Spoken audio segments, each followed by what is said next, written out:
Right, welcome back to another episode of Radio Rambles. This is all part of our CFL 40th, the force behind LegendFM. Yes, we turned 40 and we're going to keep this going till the end of the year. This is where I get to have a talanoa. Yes, like a real laid-back talanoa with personalities that were on LegendFM. And today I've got the pleasure of talking with Sara Seruvatu. Thank you so much for joining me today.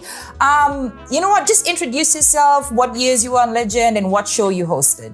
Oh, well, good morning, Victoria. Thank you for having me. I told you earlier, anxiety levels are up here. But anyways, because it has been a while.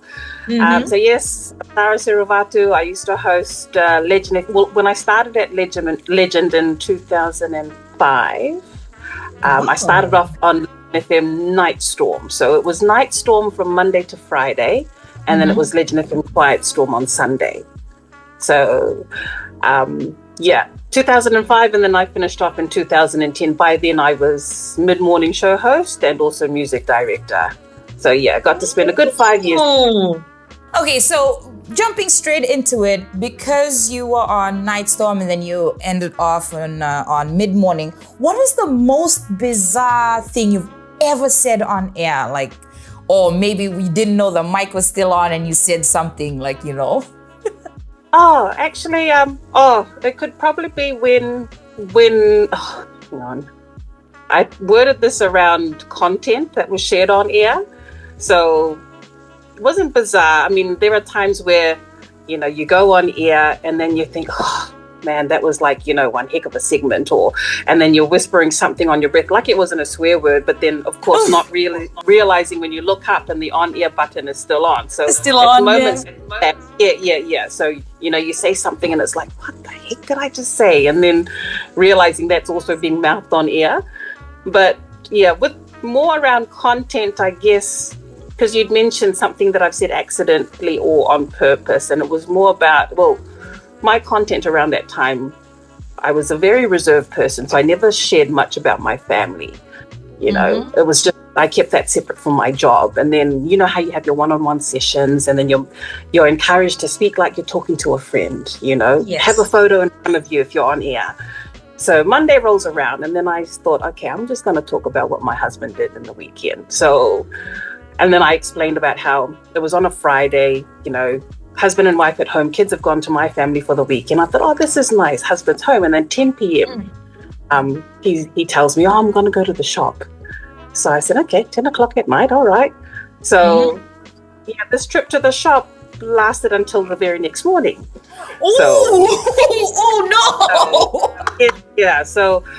So I'm cleaning up, and it just so happened that I turned a year older that same day, the very next day. And then I see a bottle of wine in the kitchen. So I'm thinking, well, that wasn't there last night. So I'm cleaning up, lever mode and all. Didn't want to talk to him. And then by the afternoon, he pulls me and he's like, come sit down. And I'm like, yeah, what do you have to say? He said, I'm so sorry. I went to the QVSO Boys Club because I wanted to get you this bottle of wine because I know it's your birthday today. And I said, okay, yeah, I'll let you off the hook. And then he brings out the glass, pours the bottle of wine, and there's only enough to fill that much of the glass. No! So that was my content on Monday morning, you know, throwing him under the bus. And then was rightfully so. And for those that know my late husband, Kawai, he's very big-hearted. So when he was at the club, bought the wine, and then everyone's like, oh, can I have a glass? Can I have a glass? So he was pouring it out before it came to me. And so I shared that on air on Monday. And then I went home after my shift, opened up my drawer. There was a full bottle of wine that said, oh, this is to make up for Saturday. And next time you don't have to tell the whole country what I did. So yeah, that was like, you know, a back at him for what he did in the weekend. But yeah, stuff like that. Oh my goodness. I wasn't very good at sharing personal stuff, so that would have been the first. Oh. So did you have any weird pre-show rituals or like superstitions before going on air each day? Not superstitions, but rituals. As soon as I come into the library first thing in the morning, I'm one to script my announcer breaks because I can't do impromptu. I freak out. As soon as you hit the mic on, my mind goes blank. So every yeah, every morning I'd come in, I'd surf the net to see what content I'm going to speak about.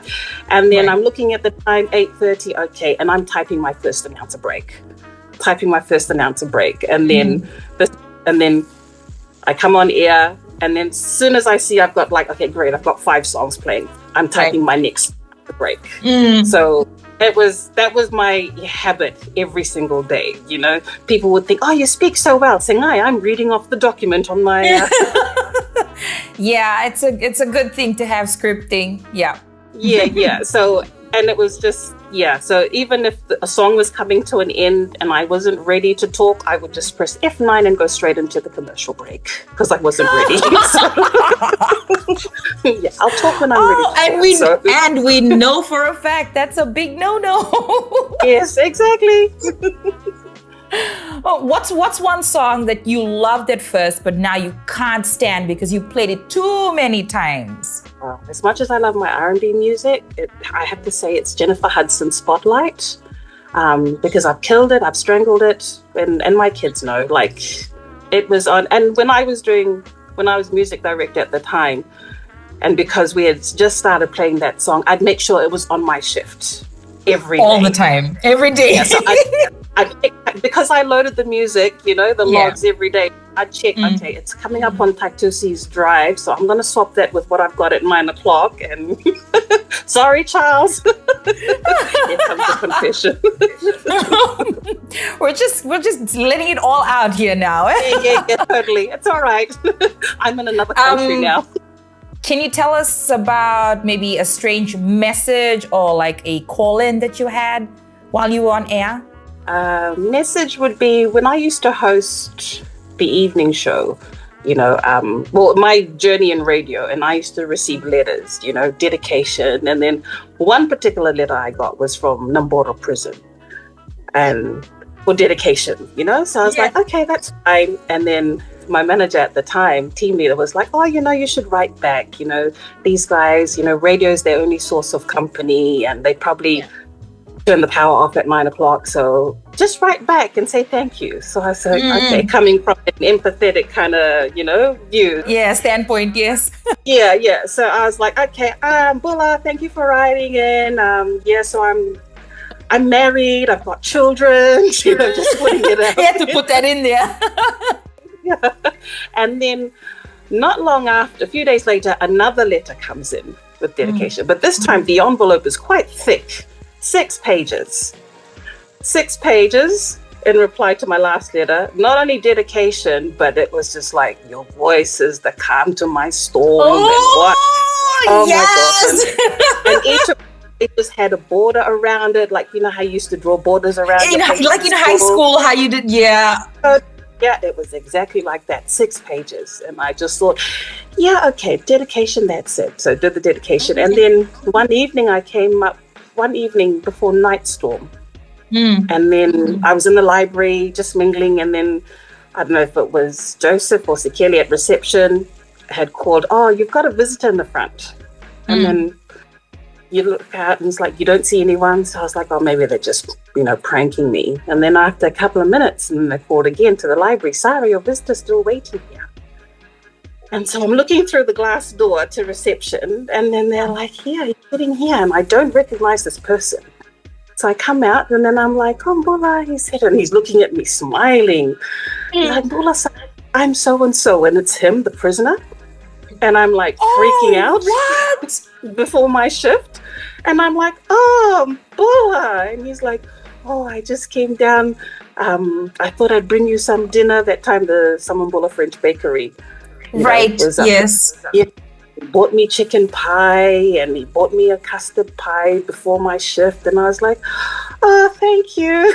And then after that, he just left. And then, so that freaked me out. But not long after, later that year, I actually found him looking into our bedroom window when we were fast asleep. That's how. Oh my gosh. And then I had to call the cops, and then of course they just came around. By then he was gone. And then on Crime Stoppers, that very Sunday, it showed that he had escaped. So he was on the run. Yeah. Not that I was just freaky. And then And then I remember one time in March 2009, I think it was, Ronil Lal was reading the news and his first story was so-and-so has been caught. And I was like looking at him and I was like, Ronil, can I see your script? So yeah, that was the most goodness. As a radio personality. But yeah. Oh my gosh, to the extent where you came looking through your window, yeah. Oh, okay. I mean, listen. Oh my gosh, I did not see that story going that way. Well, first enough finding me at Legend and then knowing where I live. Well, mind you, super small, but still. Yeah. Yeah, so that was my experience in radio. Wow. How do we segue from that to our next question? I'm just... what's your fondest memory of CFL, like working here? There's lots, I think the biggest buzz for me was when we did the top 500 countdown that ran over the Easter weekend. I think it was 2009. It was a huge buzz because when I joined Legend, secretly in my heart, I wanted to change the sound, change the because we owned, at that time, Legend music targeted a specific audience. Yeah. So at that time, I wanted to play, be a bit naughty and play something for the other gang as well. So when we did the top 500 countdown, it was such a buzz. Taitusi started the show at 2:00 with the, number 500. And it was a buzz to hear Eddie Levette playing on Legend at that time, or, Gypsy and and all these other songs that we never used to play on Legend. So when we accomplished that, I thought that was a huge, it was a great team effort. And it was just, by then I felt like, okay, yeah, I've done my job here. And then for that part, and then sadly, the following year, I lost my husband, who also worked at CFL. So, and I hold CFL very close to my heart because when I came back to work after his funeral, being in studio, you're playing Mariah Carey, One Sweet Day, and then you're bawling your eyes out in the morning and you're trying to hold it up, and then VJ's coming for the news, so you're rubbing your eyes. But I think it's not what people said, but it was just their presence. So for me, when I think back to the time, it was just filled with so much love, and CFL is you bond with everyone, you become a family. So yeah, lots of beautiful memories with the team. Looking back now, what's one unexpected life skill you gained from your time on radio that still comes in handy today? Well, this being able to speak confidently and not be afraid.